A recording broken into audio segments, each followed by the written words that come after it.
Salut les bipèdes, c'est votre dragonne préférée. Aujourd'hui, j'ai décidé de vous raconter l'histoire de Conan.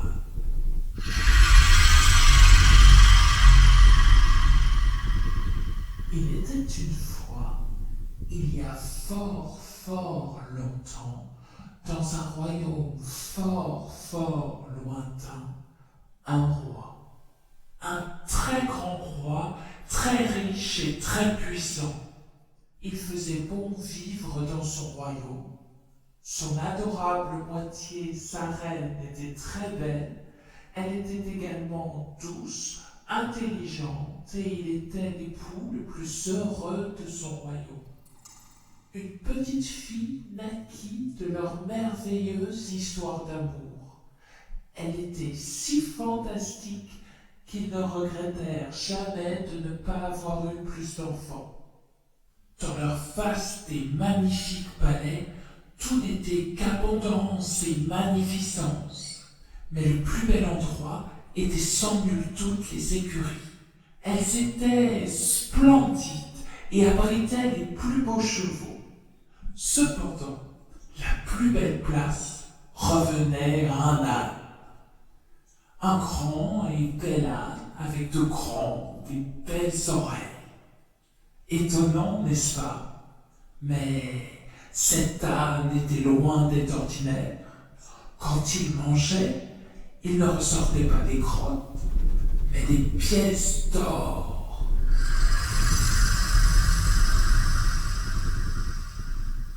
Mais, comme toujours, la chance finit par tourner. Ainsi, la reine tomba malade. Ils cherchèrent désespérément un remède, mais son état ne faisait qu'empirer. Quand elle sentit sa dernière heure arriver, elle dit au roi son époux: « S'il vous prenait un jour l'envie de vous remarier… » »« Oh !» dit le roi. « Taisez-vous, jamais je n'y songerai. Je vous le promets. » »« Je vous crois, reprit la reine, je ne doute pas de votre amour, mais pour pouvoir partir en paix, j'ai besoin que vous me promettiez de n'épouser qu'une femme plus belle et plus intelligente que moi. La reine avait confiance en ses attributs et elle était convaincue qu'avec une telle promesse, le roi ne se remarierait jamais. Le roi, en larmes, jura tout ce qu'elle voulut, et elle mourut dans ses bras. Jamais on n'avait vu de mari pleurer et hurler autant, de nuit comme de jour. C'était même un peu trop, comme un homme pressé de passer à autre chose. En effet, au bout de quelques mois, il décida qu'il était temps de se trouver une nouvelle épouse. Mais ce n'était pas si facile, vu qu'il fallait tenir la promesse faite à la reine. On chercha partout, et dans tous les royaumes, mais la perle rare restait introuvable.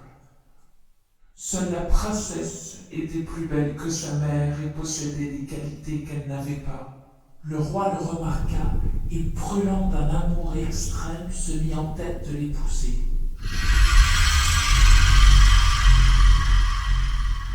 La princesse fut anéantie d'entendre parler d'un tel amour. Elle se lamentait et pleurait jour et nuit. L'âme pleine de chagrin, elle alla trouver sa marraine la fée. C'était une fée très douée. Elle savait pourquoi la princesse venait la voir. Elle lui dit de ne pas s'inquiéter. Elle avait une idée pour empêcher son père de l'épouser. Elle dit à la princesse de demander au roi, en cadeau de fiançailles, une robe aux couleurs du temps. Malgré tout son pouvoir et sa richesse, elle était prête à parier qu'il ne pourrait jamais accomplir cette promesse. Aussitôt, la jeune princesse, toute tremblante, alla demander à son père amoureux une robe aux couleurs du temps. Immédiatement, Le roi informa tous les tailleurs que s'ils ne réalisaient pas dans les plus brefs délais une robe aux couleurs du temps, ils seraient tous pendus. À l'aube du deuxième jour, on apporta la robe désirée. Elle était faite du plus beau des bleus, parsemée de gros nuages d'or. La princesse, pétrie de joie et de douleur, ne savait plus que dire ni comment se dérober de son engagement. Sa marraine, qui était présente, lui dit tout bas d'en demander une moins commune, plus brillante, de la couleur de la lune. À peine la princesse eut formulé sa demande que le roi dit à son brodeur qu'il avait 4 jours, pas de plus, pour lui apporter une robe au moins aussi splendide que la lune. Le 4e jour, on apporta une robe si magnifique que la lune et les étoiles dans le ciel paraissaient ternes en comparaison. La princesse était si admirative qu'elle était à 2 doigts de consentir. Mais sa marraine lui souffla une nouvelle requête. Elle dit alors au roi, son père, qu'elle ne serait contente que lorsqu'elle aurait une robe encore plus brillante que le soleil. Aussitôt, le roi, qu'il aimait plus que tout, fit venir un riche lapidaire et lui commanda un superbe tissu d'or et de diamants. Il lui précisa bien que s'il manquait de le satisfaire, il le ferait mourir de 1000 tourments. Le roi n'eut pas besoin de s'en donner la peine, car c'était un très bon ouvrier. Avant la fin de la semaine, il apporta au roi son précieux ouvrage. Il était si vif, si beau et si radieux que le soleil lui-même n'éblouissait pas autant les yeux. La princesse que ses dons achevaient de confondre ne savait plus quoi répondre à son père. Sa marraine, la prenant aussitôt par la main, lui dit « Ne vous laissez pas éblouir. Toutes ces merveilles ne sont pas si extraordinaires tant qu'il aura son âne pour lui remplir ses coffres. Demandez-lui donc la peau de ce précieux animal. Comme c'est toute sa richesse, vous ne l'obtiendrez pas. Ou alors, je n'ai vraiment rien compris. » La fée était très intelligente, mais elle avait oublié que l'amour, pourvu qu'on le contente, se moque éperdument de l'or et de l'argent. La peau de l'âne fut donc apportée à la seconde où la princesse en fit la demande.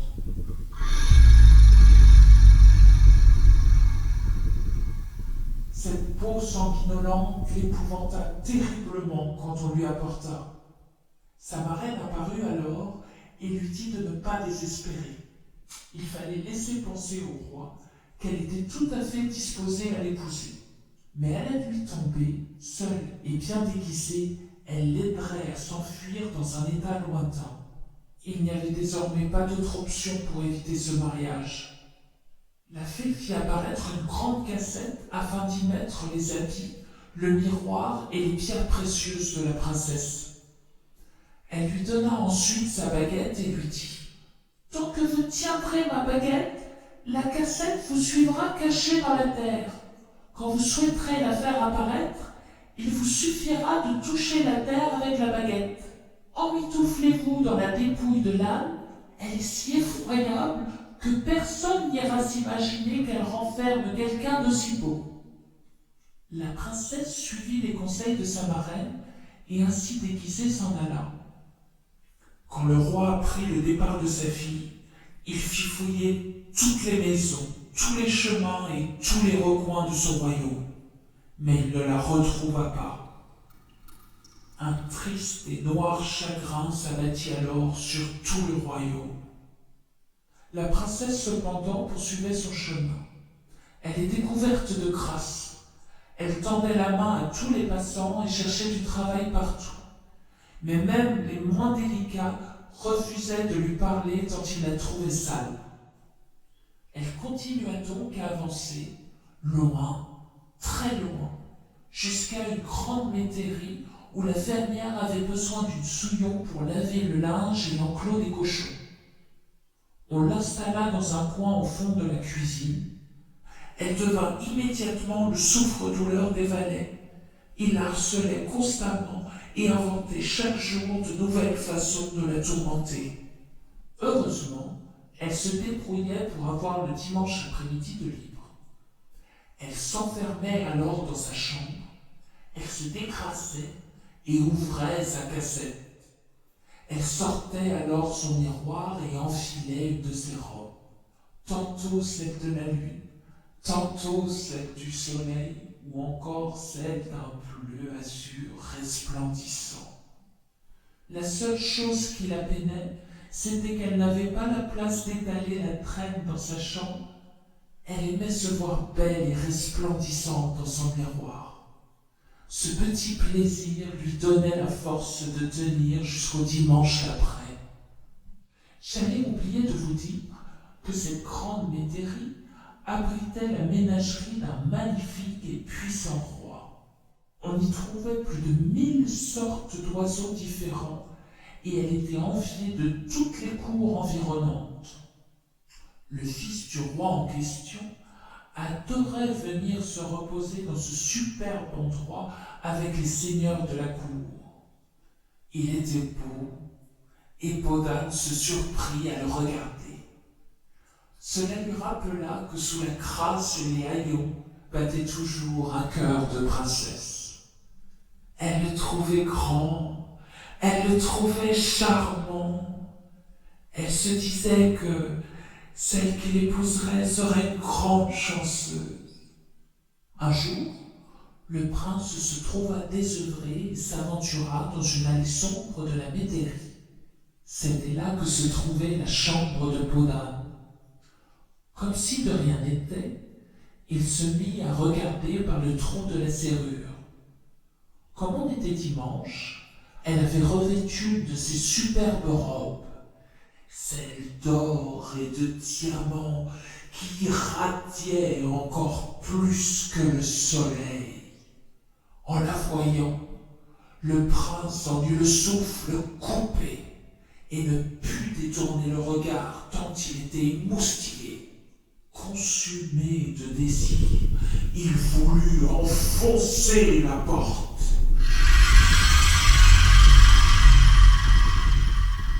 Mais, pensant avoir affaire à une divinité, il s'en empêcha. De retour dans son palais, le prince n'avait plus goût à rien. Il ne voulait plus aller au bal, ni à la chasse, et encore moins manger. Il ne pensait qu'à elle.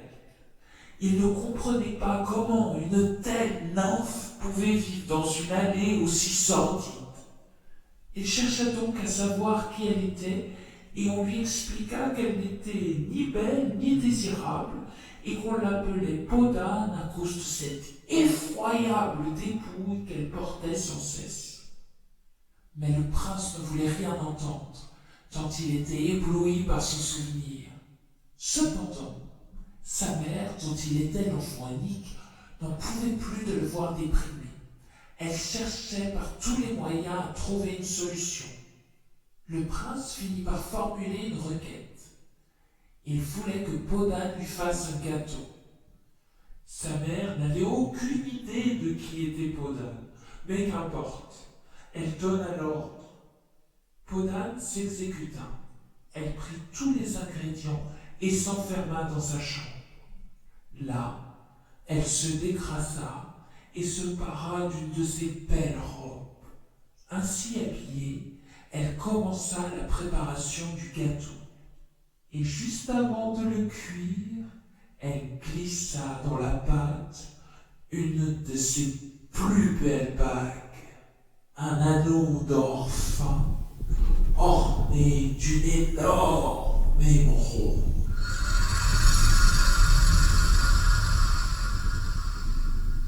C'est un superbe gâteau que l'on apporta au prince. Il le dévora si vite qu'il faillit avaler la bague. Quand il la vit, son cœur se remplit de joie. Les médecins finirent par comprendre que c'était l'amour qui le rendait malade et préconisèrent le mariage comme traitement. Le prince accepta de se marier, mais uniquement avec la femme qui enfilerait cette bague. Il était si mal en point que la reine et le roi n'osèrent pas dire non. Ils acceptèrent de faire fi des convenances et du statut social. Toutes les femmes étaient donc invitées à venir essayer la bague.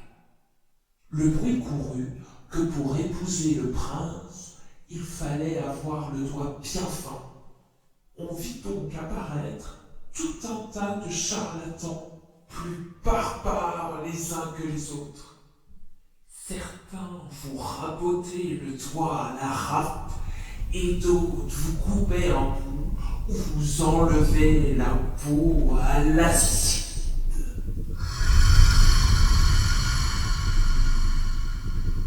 Certaines femmes étaient prêtes à tout pour faire rentrer leurs doigts dans cet anneau. On démarra les essayages par les princesses, mais leurs doigts, bien que propres et manucurés, ne rentraient pas dans la bague. On continua avec le reste de la noblesse sans succès. Vint ensuite la bourgeoisie, mais là aussi, ce fut un échec. On arriva enfin aux servantes, mais aucune de ses mains abîmées par le travail ne rentra dans la bague. Tout le monde pensa qu'on en avait enfin terminé, vu qu'il ne restait que peau d'âne, mais contre l'avis général, le prince demanda qu'on la fasse venir.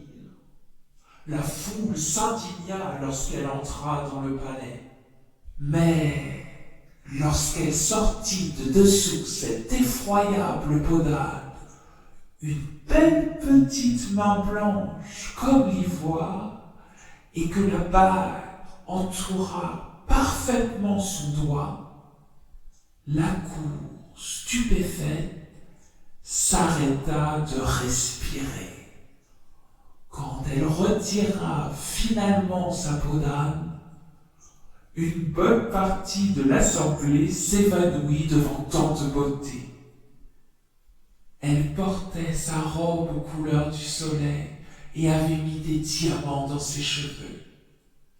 Hormis le prince, personne n'avait jamais vu ça. Une explosion de joie parcourut l'assemblée. Le roi et la reine n'en revenaient pas de leur chance, et le prince était sur un petit nuage. On démarra immédiatement les préparatifs du mariage. Des rois et des reines vinrent de tous les coins du monde pour assister à ce mariage. Mais aucune tête couronnée n'apparut avec autant d'éclat que le père de la mariée. Dès qu'il la vit, et pleurant de joie, il courut l'embrasser. Tout le monde fut touché de la scène, et le prince découvrit avec plaisir qu'il devenait le gendre d'un roi très puissant. Heureusement, à ce moment-là, la marraine la fée apparut et raconta toute l'histoire. À la fin de son récit, l'assemblée était en admiration devant leur nouvelle princesse, peau d'âne.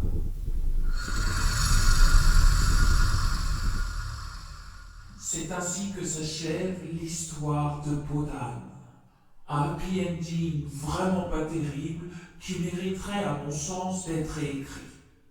Dans ma version, la fée tue le roi pédophile, comme ça, la princesse hérite de tout, plus besoin d'épouser le pervers qui regarde les filles par le trou de la serrure, et l'âne, bien vivant, continue de couler des jours heureux et à enrichir la princesse. Ce serait mieux, non? Moi je préfère. Allez, à la prochaine, et en attendant, surtout, abonnez-vous et mangez des légumes.